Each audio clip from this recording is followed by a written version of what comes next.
Hello everyone, welcome back to the series of Class 9 Mathematics. This is part 8 of topic-wise journey through Class 9 Mathematics. I really hope that tumaloke yare agor part to sai haisa because we are building the concept step by step. And tumaloke eta part skip kora is like tumaloke movie ekhonot mid scene jump kori asa. But don't worry, jodi tumaloke miss korisa tenahole pause this video, agor part to sai concept to ebar buji lua, link tumaloke description or pin comment ot pai jaba and then come right back.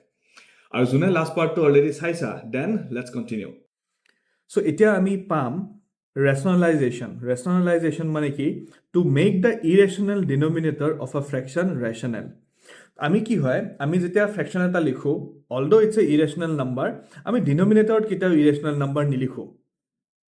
আমি যেহেতু denominator irrational number নিলিখো so কেতিয়াবা যদি আমাৰ এনেকুৱা টাইপৰ fraction থাকে যেটা তোমালোকে এটা স্ক্ৰীনত দেখি আছা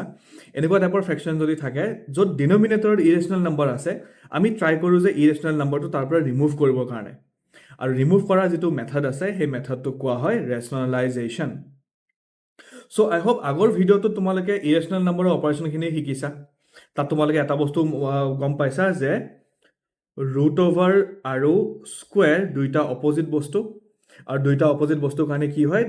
দুইটাক কেনচেল আউট কৰে আৰু আমাৰ থাকি যায় অনলি ভিতৰৰ নাম্বাৰটো আৰু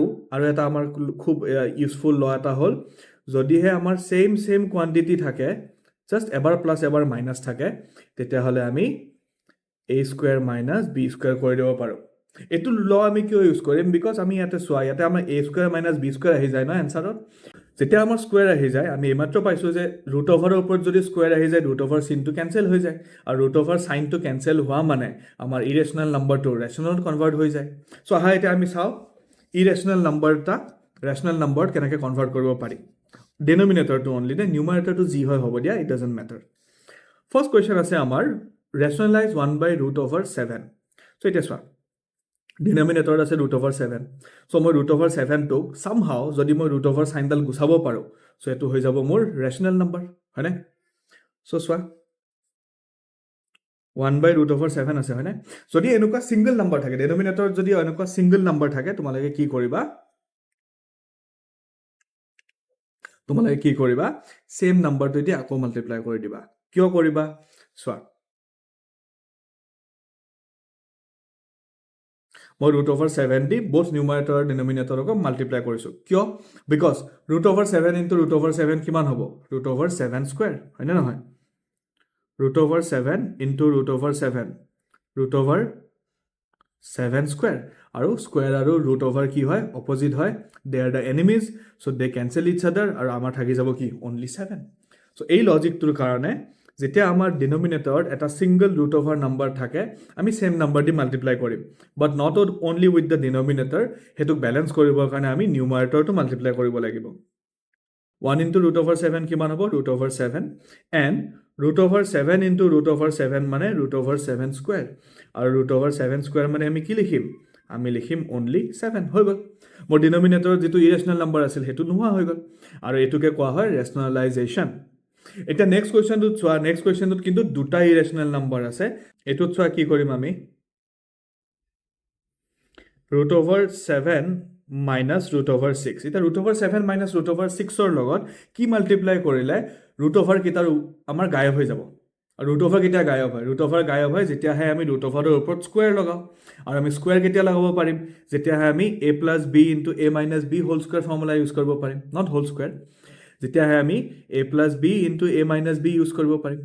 হয়নে তো চোৱা ইয়াতে অলৰেডি আমাৰ √7 plus 6 আছে চ' মই ইয়াৰ লগত কি মাল্টিপ্লাই কৰিম √7 plus 6 not only with the denominator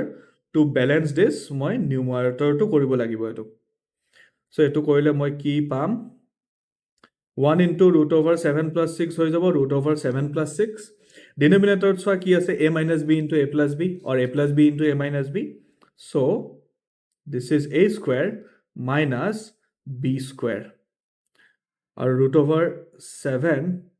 plus √6 divided by √7 square মানে only 7 minus √6 square মানে only 6 তো কি পাম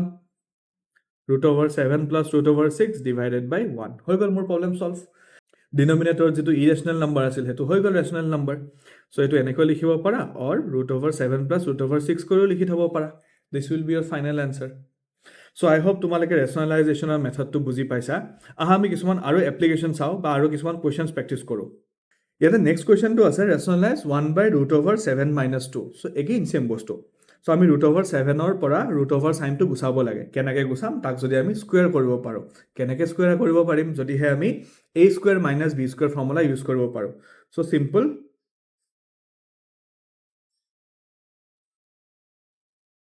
আমাৰ লগত আহিল √7 - 2 so ইয়াক কিহেদি মাল্টিপ্লাই কৰিম √7 + 2 দি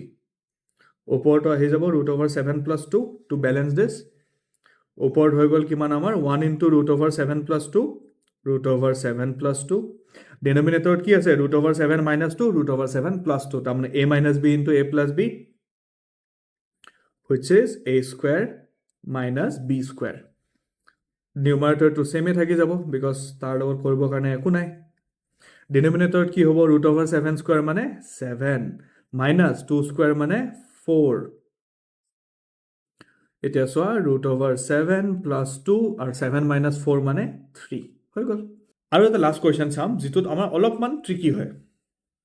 যত আমি অলপমান ডিস্ট্ৰিবিউটিভ প্ৰপাৰ্টিও ইউজ কৰিব লগা হ'ব পাৰে সো আহা আমি হেতু কোৱেশ্চন এতিয়া চাম সো এটো কোৱেশ্চনত আমাৰ আছে 4 + √5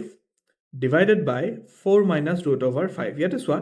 আগৰ কোৱেশ্চনবোৰত আমাৰ কি আছিল নিউমাৰেটৰত সদায় 1 আছিল most of the time আমাৰ 1 আছিল বাট এবাৰ আমাৰ নিউমাৰেটৰটো এটা এক্সট্ৰা ইৰেশনাল নাম্বাৰ আছে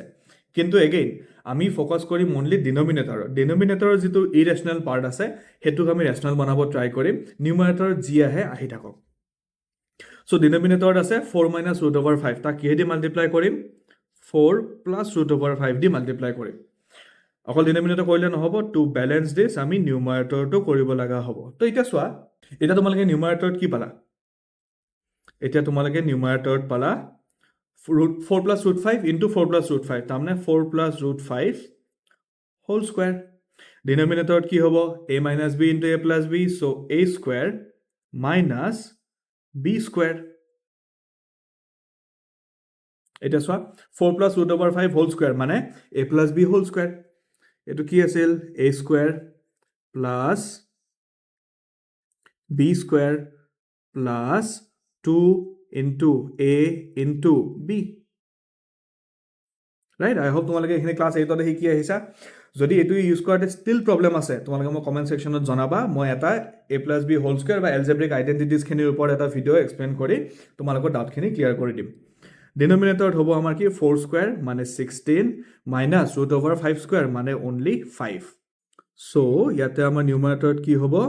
4² মানে 16 √5² মানে 5 plus 2 into 4 হৈ যাব 8 and then √5 because irrational number আমি একো কৰিব নোৱাৰো and then 16 minus 5 মানে হৈ যাব 11 so এটোকে আমি যদি ভালকে লিখিব লাগে আমি কেনেকৈ লিখিম 16 plus 5 মানে কিমান 21 plus 8 √5 divided by 11 বাস এটোকে যদি আকো সিম্পলিফাই কৰি লিখিব খোজা বা তোমালোকে যদি অলপমান ভালকে লিখিব খোজা তেনহলে তোমালোকে কেনেকৈ লিখিব পাৰা তোমালোকে এনেকৈ লিখিব পাৰা 21/11 plus 8/11 √5 এনেকৈ লিখিব এনেকৈ জাস্ট আমি কিতাবা লিখো যদি আমাৰ দৰকাৰ পৰে যদি দৰকাৰ নপৰে আমি এনেকৈ লিখি থলেও আমাৰ আনসাৰটো কাৰেক্ট হ'ব সো আই হোপ তোমালোকৰ এইখিনি বস্তু ক্লিয়াৰ হৈছে নেক্সট ভিডিওটোত আমি ৰেশনালাইজেশনৰ ওপৰত কিছুমান আৰু এপ্লিকেশন আছে বা কিছুমান এনেকুৱা কোৱেশ্চন আছে যিবোৰ আমাৰ আৰডি শৰ্মা বা আৰএস আগৰৱাল টাইপৰ বুকত আছে বা আমি ধৰা তোমালোকে যদি স্যাম্পল পেপাৰৰ বুক চাইছা হেনুকা বুকতো এই কোৱেশ্চনবোৰ খুব পাবা লাইক এনেকুৱা ধৰণৰ question simplify by rationalizing the denominator এনেকুৱা এটা টাইপৰ কোৱেশ্চন আছে এটা টাইপৰ কোৱেশ্চন আছে কি if this equal to a plus b root over something তেনেহলে a আৰু b ৰ ভ্যালু ওলোৱা এইবোৰ বহুত ইম্পৰ্টেন্ট কোৱেশ্চন হয় যিবোৰ আমাৰ rationalizationৰ ওপৰত ডিপেন্ডেন্ট হয় সো নেক্সট ভিডিও লৈকে তোমালোকে rationalization খিনি এবাৰ ভালকে প্ৰেক্টিস কৰা আৰু অপাৰেশন অফ ইৰেশনাল নাম্বাৰস খিনি এবাৰ তোমালোকে ভালকে প্ৰেক্টিস কৰা যদি তোমালোকৰ ডাউট আছে মোক কবা মোক জনাবা তোমালোকে কমেন্ট সেকশনত নহয়তো মই ইনষ্টাগ্ৰামত ডিএম কৰি জনাব পাৰা মই এটা ডাউট ক্লিয়াৰিং কৰি ভিডিও এটা বনাই দিম যদি তুমি লাষ্টলৈ আছা then congratulations you are not just watching math you are leveling up leave a thumbs up in the comment section so that I know that you are the real one আৰু এই ভিডিওটোৱে তোমাক যদি হেল্প কৰিছে তেনেহলে don't forget to give a like subscribe to the channel and also share কৰিবা তোমাৰ ফ্ৰেণ্ডছৰ লগত যিয়ে মেথছত struggle কৰি আছে See you in the next class. Until then, stay smart, stay sharp, and stay ahead.